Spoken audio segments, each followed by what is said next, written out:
Dumako na po tayo sa ating buwanang paksa na walang iba kundi ako ang nagtanim.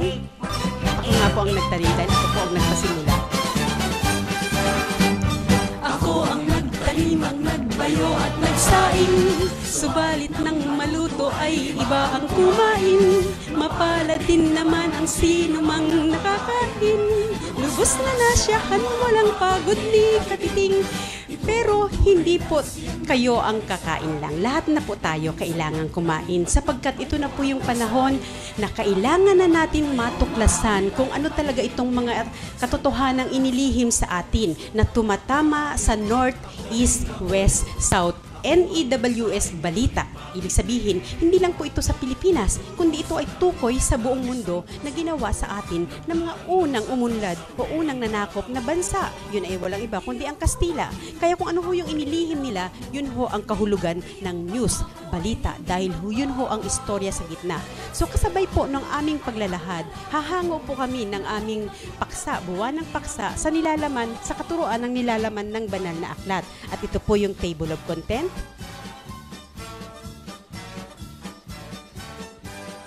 Po ang nilalaman ng banal na aklat. At ito po yung table of content. At ito naman po ang description ng banal na aklat.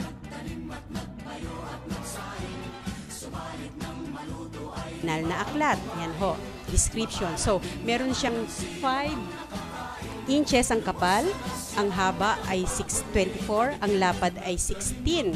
So may tukoy po yan sa buhay nating mga tao, yung 24 hours na oras ng dilim at liwanag, at yung 16 dun sa mga gumanap at lumikha ng planeta natin, at yung 5 yung gumanap at nagturo na gumamit ng 5 letra sa kanilang pangalan. Yun ay walang iba kundi ang aming tinatawagan sa pangalang JESUS, 5 letra sa kanan. Siya ho ay sumisimbolo sa kasarian ng liwanag, sa liwanag, ano? At kasarian ng isang Kristo na lalaki. At yung sa kaliwa naman po, EMIZA, 5 din po ang letra na kung saan doon sumisimbolo ang babae na si Krishna kung tawagin natin sa katuruang ito. At sila ho ang dalawang magkaagapay na siyang nagbibigay ng buhay. Kaya ang 5 letrang yan ang tunay na kahulugan ng tumatama sa senses ng tao. Kaya ang mga bagay na ating pagtutuunan ng pansin, naririnig, nakikita, naaamoy, nararamdaman at nalalasahan. So yung mga 5 senses na yon ang tunay na mapapalakas natin sa pamamagitan ng pagtuklas natin ng katuruan na nilalaman na hango sa banal na aklat. So yung buwan po ng Mayo, dumiskas po kami dapat dun sa buwan ng paksa na nilikhain yung araw, mga planeta, buwan at estrelya. So, kasabay ho nun, ng paglilikha ng planeta, buwan at estrelya, ayan po yun, yung nilalaman ng table of content 4 and 5, ito na po yun. Uunahin ko munang i-discuss pahapyaw yung paksa na dapat tinalakay natin sa buwan ng Mayo, no? At na-miss nyo po yun. Pero hindi pa naman po tayo magtatapos, di po ba? Tuloy-tuloy po tayo. At pwede nyo pong itanong sa amin yun sa pamamagitan ng email kung ano po yung nais nyo malaman sa mga figurang ito na aking bubuksan. Yan ho ang solar system, medyo closer look. Yan. Meron tayong Mercury, Venus, Earth, yung 8 planeta. At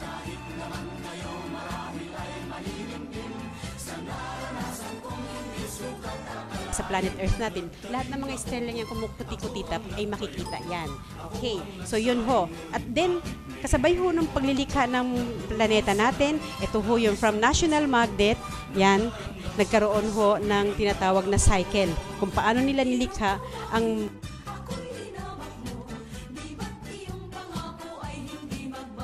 una yung lupa, no, yung national magnet, and then huli yung tao, pangwalo yung tao. So kung paano yon sa pamamagitan po ng cycle na yan, yan ho ang figura. Kaya ho ang style ho ng ating pag-aaral dito sa templo ng Tindig Katao ay para ho tayong grade 1 na puro figura po ang ating pinakikita sa ating mga mag-aaral. Yun ho yung visual aid. Pero kasabay niyan, meron hong audio na maririnig. Yun ho yung magiging Krishna o Kristo na tagapagturo. At nagkataon, ako ho ang unang nakaunawa nito, kaya ako ho ang unang naging tagapagbalita sa inyo nito. Okay, so kung paano ho nangyari yan ho ay mahaba pa ho ang kwento. Kaya ho parang lola ba siyang yung mga bata nag-i-enjoy kapag nakikinig sila sa kwento ng kanilang mga lola. Ganun ho kasi lahat ho tayo ngayon ay bata sa katuruang ito. First time ho tayo makakarinig ng ganitong klaseng pag-aaral at katuruan. So,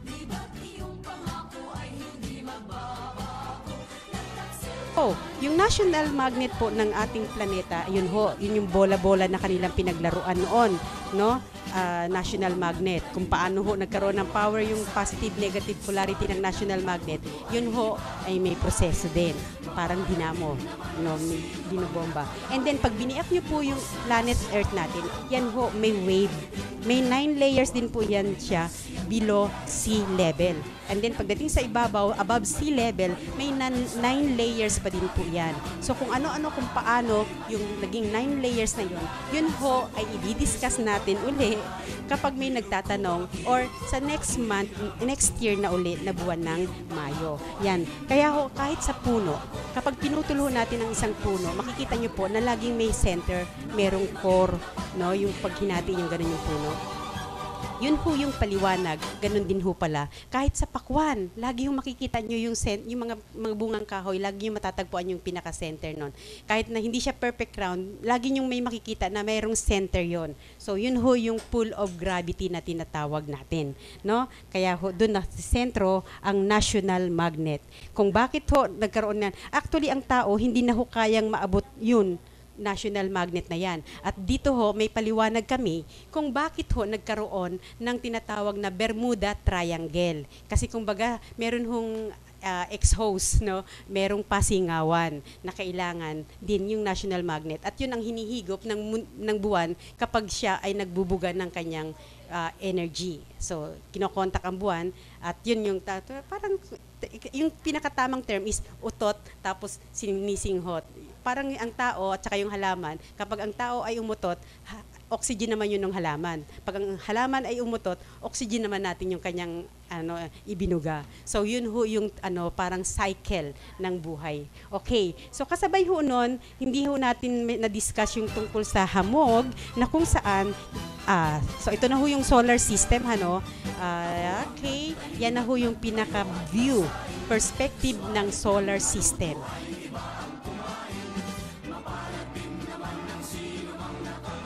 Kakaiba ho ito sa kinagisnan nating solar system. Hindi ho ito parang track and field. Ito ho ay talagang perfect na nasa pyramid na siya. And then yung Pluto po, hiwalay po siya doon. Nasa dimension siya dito. Pero ang nasa loob ng pyramid, yung 8 planets, yun ho, kung anong meron tayong nakikita sa loob ng planeta natin, nabubuhay sa planeta natin, ganun din po dun sa 7 planets. Kaya ho, hindi lang ho tayo na makakarating doon dahil yung hangin ho ng ibang planeta ay lason sa atin. No? Tayo ho ay nagawa sa pamamagitan ng magnet, ng national magnet ng Earth. Kaya yun ho ang nagbibigay ng buhay sa atin. Pero hindi ho tayo nalikha doon sa ibang planeta. Kaya ho, lason ho yun at ikamamatay natin kapag tayo ay nagpumilit na makarating doon sa planeta nila.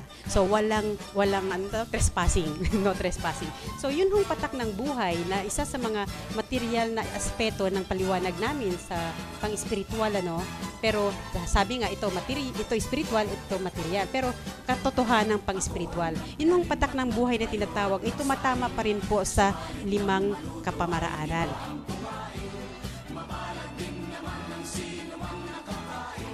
So meron hong hamog, ulan, ang pangalawa, patak ng buhay sa dilim, patak sa dilim, yung pangatlo, pawis, yan ho. At saka yung katas ng buhay, yun hong luha. So 5 klase ng patak ng buhay na may paliwanag kung ano-ano ang mga iyon. Yan ho, kung ano ho yun ang tanong nyo, sige, i-text nyo lang po or i-email kasi ho, yung patak ng buhay na yan, ang mismong lumikha ng planeta natin ay gumalaw-galaw. Ibig sabihin, hindi ho siya nag-magic. Siya ho ay talagang gumawa. So sa pamamagitan po ng kanyang gawa, nakita po natin yung kanyang patak ng buhay, yung kanyang pawis. At yun ho ay sa pamamagitan ng hamog na makikita natin sa kaligtasan. At again, kasabay ho nung natin ng Mayo, yan ho, pinag-usapan natin yung mga sangkap. Kasi nga ho, yung creation ng lahat ng material na bagay, kailangan malaman natin kung ano-ano yung mga sangkap.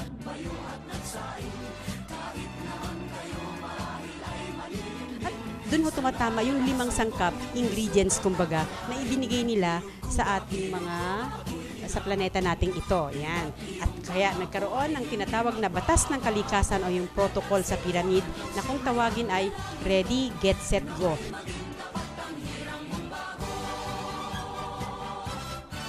Dito namin hinango ang aming lunar calendar kasi posisyon ng buwan ang aming pinaghahanguan ng unang gawain. Kagaya niyan, sa first day na merong buwan, yung lunar calendar sa Chinese, yung one nila is new moon.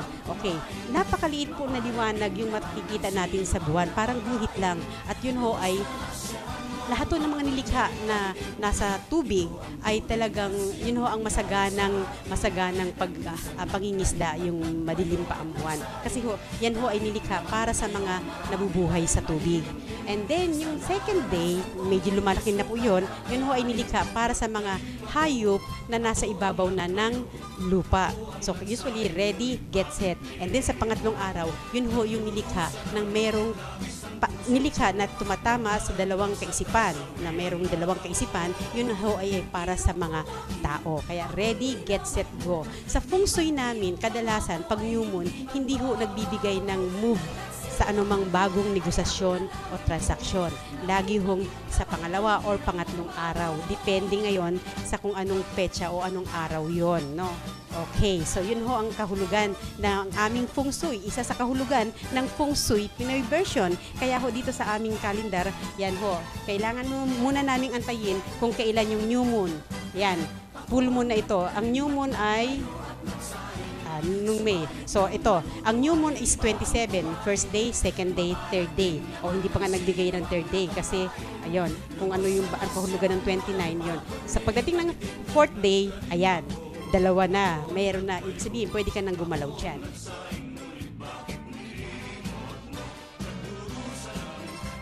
So yun ho ay ang aming feng shui calendar at napag-uugnay-ugnay na po natin ngayon dahil hinihimay na ho natin. Okay, so yung solar system, yung pyramid na iyong nakita, na aking ipinakita sa inyo, ay meron hong tukoy dito sa larawan ng bata na aking madalas idinidiscuss sa inyo. Ang batang ito na kung saan yung pagkakangiti niya, ang ganda ng pagkakangiti niya. Yan. Yan ho ang pyramid. Makikita nyo ho ang talagang lalaman yan sa batang yan. At yan ho tayong mga tao. Nilikha tayo sa pamamagitan ng dalawang nagbigay ng buhay na yan sa atin. Kung paano ho yan, ito ho ang sikreto. Ayan, ay pakikita ko na. Yung pyramid na yan na solar system, ito na po yun. Diyan yung makikita lahat. Okay? Medyo close up mo lang. Okay? Actually, sa pamamagitan ng paliwanag na nakapaloob sa katuruan ng Iglesia ni Imam Misa Rabay Jesus, dito nyo masasabi na tayo tunay na nga nanilikha ayon sa kanilang wangis. Yan, kung ano ang meron, wangis, ang solar system na yan, nasa anyo ng isang tao. Yan po. Okay, yan ang ipaliliwanag namin sa inyo habang hinihimay-himay natin ang paksa sa buwan ng paksa natin. Kaya yan ho ang tao. Okay, so ngayon ho, sa buwan naman ho ng June, didiscuss po natin kung paano ho ginawa na ang tao. Yan yung tinatawag nilang Eva at Adan. Pero hindi ho si Eva at Adan ang unang nilikha na tao dito. Pangatlong henerasyon na po sila. Kaya ho, abangan nyo ho lagi. No? Kailangan wala ho talaga kayong mamimiss na linggo, na Martes ng ating pag-aaral at pag-uusap sa programang ito. Kaya ho, again, umabot na tayo sa 1 oras na pagtatapos ng ating programa. Anyway, pansamantala lang naman po yan. Kaya ho ako nagpapasalamat sa ating station manager na si Madam Fe Nicodemus sa pagbibigay uli sa atin ng pagkakataon na makasama namin kayo sa programang itong Tindig by Etamar Robles. Yan, malaking bagay po sapagkat yung mga balita na inyong tinatanggap sa mga istasyon ng radyo, ng TV, na limitado at di kahon po ang impormasyon na ibibigay sa inyo. Dito po, malaya, walang hanggan, infinito. Infinite po ang information na ating ibibigay sa inyo at patuloy ng pag-inog. Dahil ang buhay, wala hong katapusan yan. Inog ng inog ang mundo. Kaya ho, maraming salamat sa muling pagbabalik ng Tindig Katao at Tindig by Etamar Robles. At higit sa lahat sa mga produkto ko na siyang nagbibigay ng daan kung bakit ako patuloy na gumagalaw-galaw. Yan ho ang aking Ultra Pure Water Purifier at ang Elmos Skin Whitening Soap. Ang sabon ng artista, presyong pangmasa. Kaya manatili po kayong sumubaybay sa programang ito upang patuloy po tayong magkaroon ng kutis artista at higit sa lahat, magkaroon ng liwanag ng kaisipan tungo sa pagkakaisa nating mga Pilipino. Kaya magkita-kita tayo at maraming salamat at hanggang sa muli! Kay harot-harot tingnan, di mapigil ang gaslaw, ang lahat ginagalaw, napakaharot at pakialam.